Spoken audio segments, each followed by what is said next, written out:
ওরুসের নামে যদি চাদরকে পেছনে নিয়ে কিংবা সামনে নিয়ে ডিজে পার্টি বস ভাড়া করে যদি মদ খেয়ে নাচতে নাচতে কুদতে কুদতে যদি পাড়া ঘুরে বেড়ায়, বিলকুল হারাম হারাম হারাম হারাম। এই বর্তমানে উরুসের নামে বাটপারি চলছে, বর্তমানে উরুসের নামে বিনোদন চলছে, বর্তমানে উরুসের নামে অনেক অশ্লীল কাজ চলছে।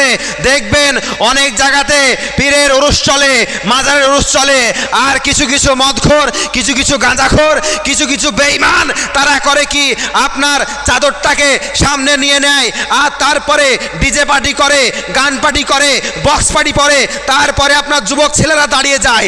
দাঁড়িয়ে যাওয়ার পরে আপনার তারা ড্যান্স দিতে শুরু করে, তারা নাচতে শুরু করে, তারা কুদতে শুরু করে, তারা এদিক ওদিক করে মাজা দোলাতে থাকে।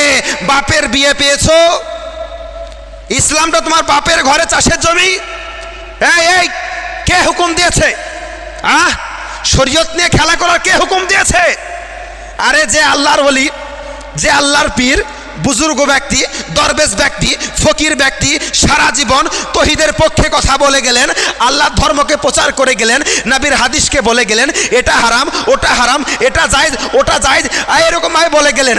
আর সেই পীর সাহেব, সেই আল্লাহর ওলি, সেই দরবেশ, শেষ গাউস, সেই কুতুব যখন ইন্তেকাল করে পৃথিবী ছেড়ে চলে গেলেন, চলে যাওয়ার পরে দেখতে পাওয়া যায় কিছু কিছু মাজারে অশ্লীল কাজ করা হয়, কিছু কিছু মাজারে ওরুসের নামে গান বাজনা করা হয়, পাড়ায় পাড়ায় আপনার ডিজে পার্টি ঘোরানো হয়, ট্র্যাক্টরের মধ্যে, গাড়ির মধ্যে, টুকটুকির মধ্যে, লাদেনের মধ্যে একটা দুটো তিনটে চারটে লম্বা থাক করে বস চাপিয়ে নেওয়া হয়, আর সেখানে ডিজে গান বাজানো হয়, মদ খেয়ে নাচানাচি করা হয়, হোলি খেলা হয়, রং তামাশা হয়। কোথায় পেয়েছো বেটা এগুলা? কোথায় পেয়েছো? দেখবেন এগুলা বাটপার।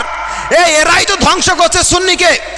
আহলে সুন্নাতুল জামাতের নাম কামি এরাই খাচ্ছে। এরা সুন্নি নয়, সুন্নির সঙ্গে কোনো কানেকশন নাই, এরা পাক্কা একটা ভণ্ড। এই ভণ্ডগোলা, এই মদখোরগোলা, এই গাঁজাখোরগোলা আজকে সমাজটাকে শেষ করে দিচ্ছে। গান বাজনা বিলকুল হারাম।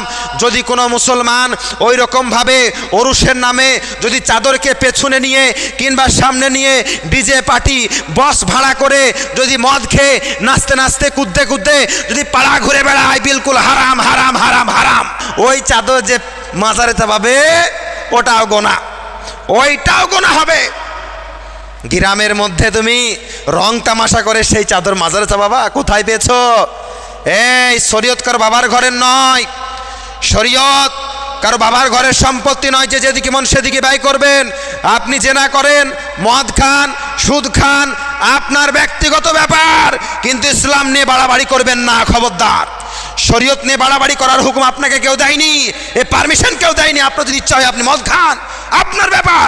শরীয়ত নিয়ে উল্টো পাল্টা করা আপনার ব্যক্তিগত ব্যাপার নয়। মুসলমান এগুলার প্রতিবাদ করুন। বিশেষ করে আমি ওলামায়ে কেরামদেরকে বলবো প্রতিবাদ করুন, আপনারা প্রতিবাদ করুন। এর প্রতিবাদ করতেই হবে, গর্জে উঠতেই হবে, নাহলে সমাজকে এরা শেষ করে দিবে। ওরা আবার নিজেকে অনেক সময় সুন্নির ঘাড়ে চাপিয়ে দেয়। না না না, এগুলো আহলে সুন্নাতুল জামাতের কাজ নয়, মাসলাকে আলা হযরতের এগুলো কাজ নয়। মাসলাকে আলা হযরতের কাজ হলো এগুলোর বিরোধিতা করা। মুসলমান সজাগ হয়ে যান, এই সমস্ত ব্যক্তিদেরকে প্রশ্রয় কখনো দিবেন না।